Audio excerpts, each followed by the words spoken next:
An 18-year-old stands in Judge Caprio's courtroom with the confidence of someone who thinks they found a legal loophole. He's facing reckless driving charges after doing donuts in a mall parking lot at 2 a.m. His car got impounded. His friends filmed the whole thing and posted it online. But this teenager isn't worried. He's actually smiling because he's done his research, consulted the internet, and convinced himself he's figured out something the entire legal system missed. When Judge Caprio begins explaining the potential fines and penalties, the kid interrupts with 4 words that make the entire courtroom gasp. "You can't find me." Not "please don't find me." Not "I can't afford a fine." But a flat statement, "You can't find me." Judge Caprio's pen stops mid-stroke. His eyes lift from the file, and the look on his face says this is about to become a very expensive education. Hit subscribe because what happens next is why you never tell a judge what they can't do, and why internet legal advice is worth exactly what you pay for it. Comment below. Have you ever seen someone confidently wrong? This is that, on steroids. Thursday afternoon, 2:15 p.m. Providence Municipal Court. The bailiff calls a case that already has the prosecutor shaking his head. Case 8934. Brandon Cole. Reckless driving. Destruction of property. A teenage boy walks in wearing a hoodie and jeans, AirPods still in his ears until his mother frantically gestures for him to remove them. He's flanked by both parents who look exhausted and embarrassed. Judge Caprio reviews the file with growing concern. "Mr. Cole, you're 18 years old. Is that correct?" "Yes, sir." "At least he says sir. And you're cited for reckless driving in the Providence Place Mall parking lot at 2:17 a.m. The police report indicates you were performing what they call donuts in your vehicle, leaving tire marks on the pavement and nearly striking a light pole. Is this accurate?" Brandon shifts his weight. "I mean, yeah, but there's more. The mall is pressing charges for property damage. The tire marks require professional removal at a cost of $1,200. Your vehicle was impounded." Judge Caprio looks up with genuine disbelief. "You and your friends filmed this activity and posted it on social media where it has, according to this report, over 50,000 views." Brandon's mother puts her face in her hands. His father stares at the floor. "Mr. Cole, can you explain your thinking here?" Brandon actually shrugs. "It was late. The lot was empty. We were just having fun. Nobody got hurt. Just having fun by destroying property and driving recklessly? I mean, I wouldn't call it reckless. I had control of my car the whole time."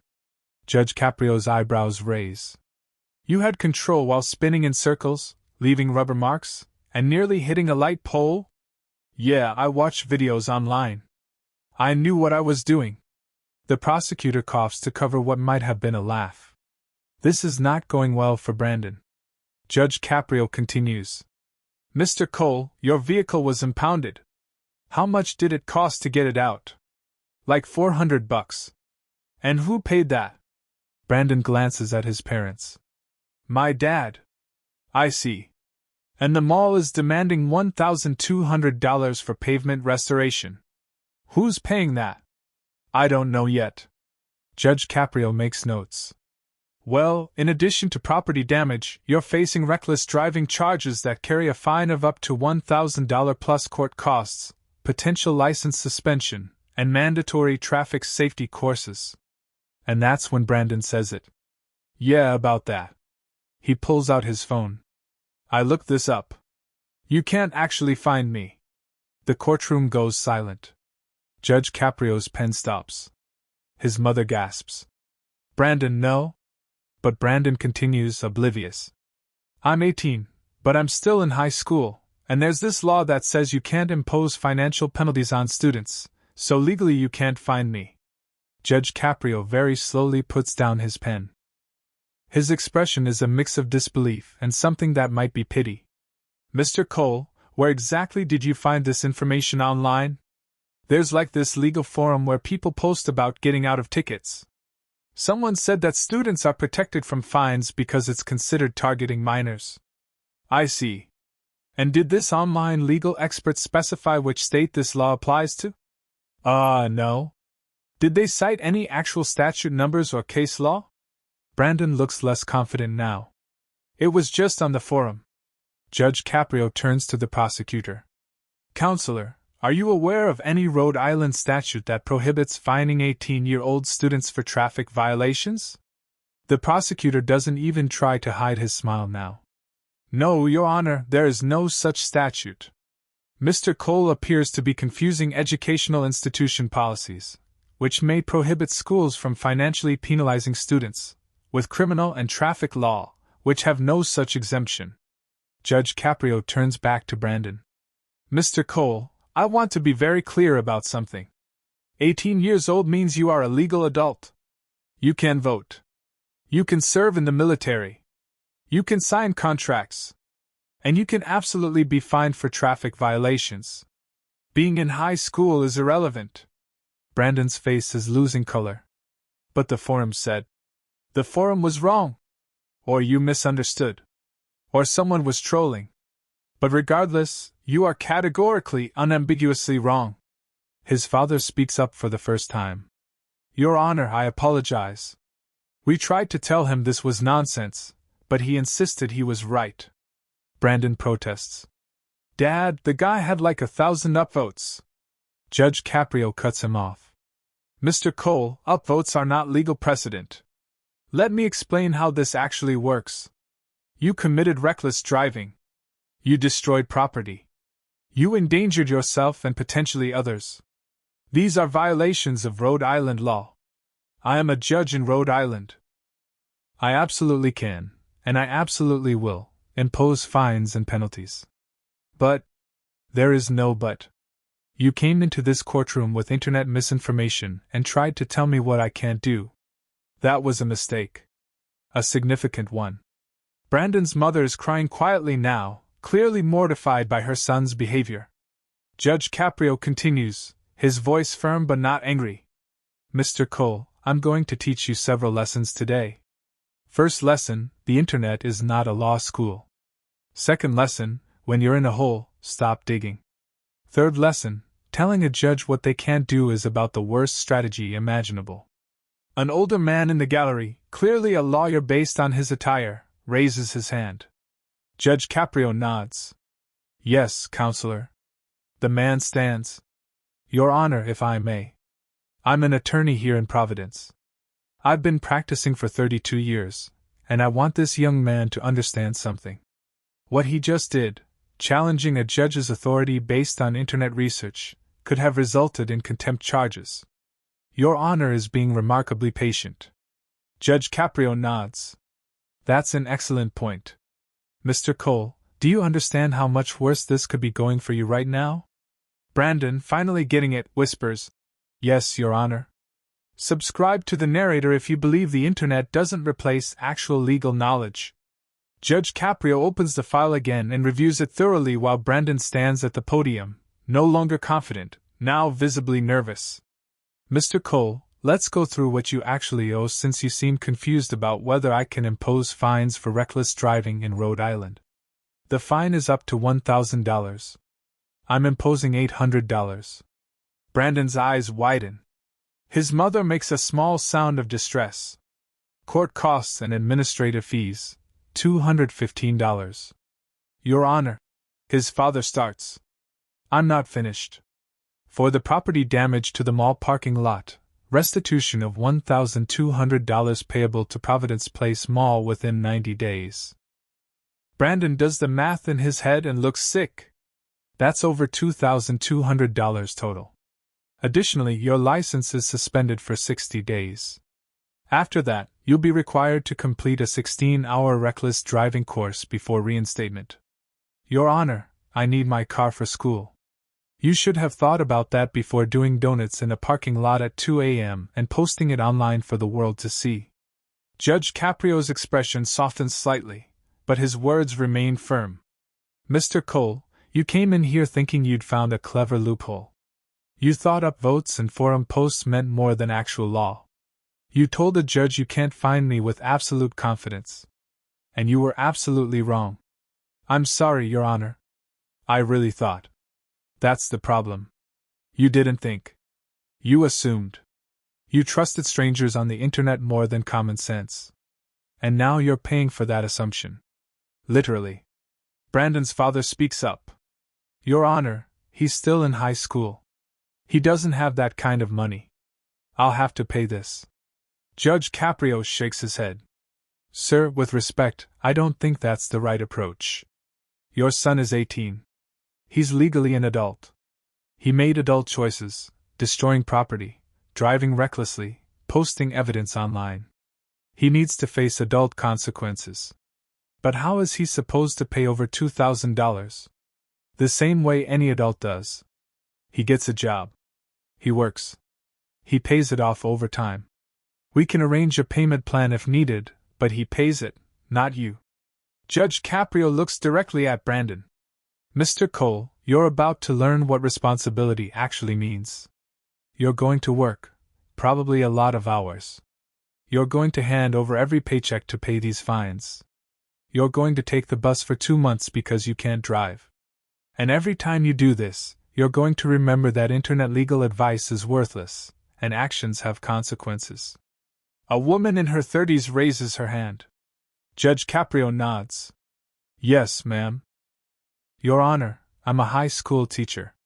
I see this all the time. Kids who think Google searches make them experts, who trust social media more than actual professionals. This young man needed exactly what you just gave him, a reality check. A man in his 50s stands. Your Honor, I own a small business. I've hired teenagers, and I can tell you the ones who've never faced real consequences for their actions are the worst employees. They think rules don't apply to them.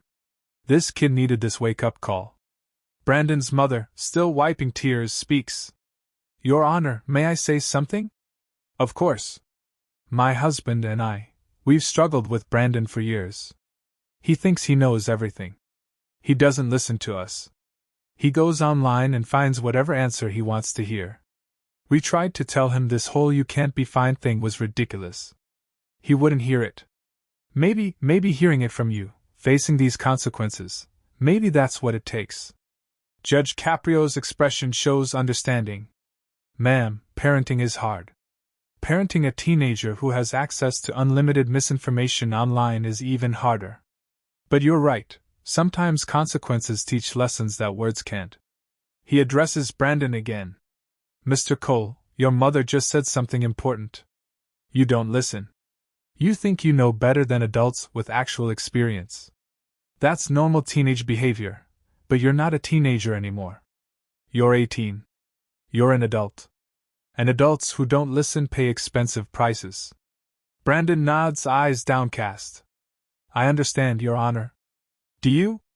Because 20 minutes ago you stood there and told me I couldn't find you, with complete certainty, based on something you read online from anonymous strangers. Does that seem wise to you now? No, Your Honor. Why not? Brandon thinks carefully. Because I didn't verify the information. I didn't check if it applied to Rhode Island or to my situation. I just believed it because I wanted it to be true. Judge Caprio nods approvingly. That's good self-awareness. Remember that feeling. The next time you're tempted to trust internet strangers over professionals, remember standing here facing over $2,000 in fines because you believed an upvoted forum post. The attorney who spoke earlier adds one more thought. Your Honor, if I may. Mr. Cole, I hope you learned from this. Real legal advice comes from licensed attorneys who examine your specific situation under applicable law, not from anonymous people on the internet. If you'd consulted an actual lawyer for 30 minutes, they'd have told you immediately that your forum advice was nonsense. Would have cost you maybe $150. Instead, you're paying $2,200. Brandon nods slowly, the full weight of his mistake finally sinking in. Drop a comment. Should his parents help pay, or is Judge Caprio right that he needs to handle it himself? As the hearing concludes, Judge Caprio delivers final words. Mr. Cole, the clerk will help you set up a payment plan. You have 90 days to pay the restitution to the mall. The other fines can be paid over 6 months. Your license suspension starts immediately. You'll surrender it before you leave. Any questions? No, Your Honor. Then let me leave you with this. You're 18. You're at a crossroads. You can continue thinking you know everything, trusting internet strangers, ignoring advice from people with actual knowledge. That path leads to expensive mistakes and hard lessons. Or you can start listening, verifying, thinking critically. That path leads to success. Which path are you going to choose? Brandon's voice is quiet but seems genuine. The second one, Your Honor. I hope so. Because next time you appear in my court, and there better not be a next time, you won't get patience. You'll get maximum penalties. Understood? Yes, Your Honor. As Brandon and his parents leave, his father can be heard saying, First thing tomorrow, you're getting a job application from every business in walking distance. The attorney approaches the bench. Your Honor, that was a master class in judicial patience and education. Judge Caprio shrugs. He's 18. Old enough to know better, but young enough to learn. 20 years from now, he'll tell this story to his own kids about the time he told a judge, "You can't find me," based on an internet forum. Think he learned? I think his wallet learned. Whether his brain catches up remains to be seen. Subscribe to the narrator right now for moments when internet confidence meets courtroom reality. And when 4 words, "You can't find me," cost $2,200. Brandon Cole walked into court thinking he'd outsmarted the system. He left with no license, massive fines, and the knowledge that Reddit upvotes aren't legal precedent. Judge Frank Caprio proved that telling a judge what they can't do is expensive, that internet legal advice is worth exactly zero, and that real-world consequences teach lessons no forum post ever could. This is what happens when confidence exceeds knowledge, when Google searches replace lawyers, and when one teenager learns that "you can't find me" is the most expensive sentence he's ever said. Where are you watching from? Ever gotten terrible advice from the internet? Share your stories below.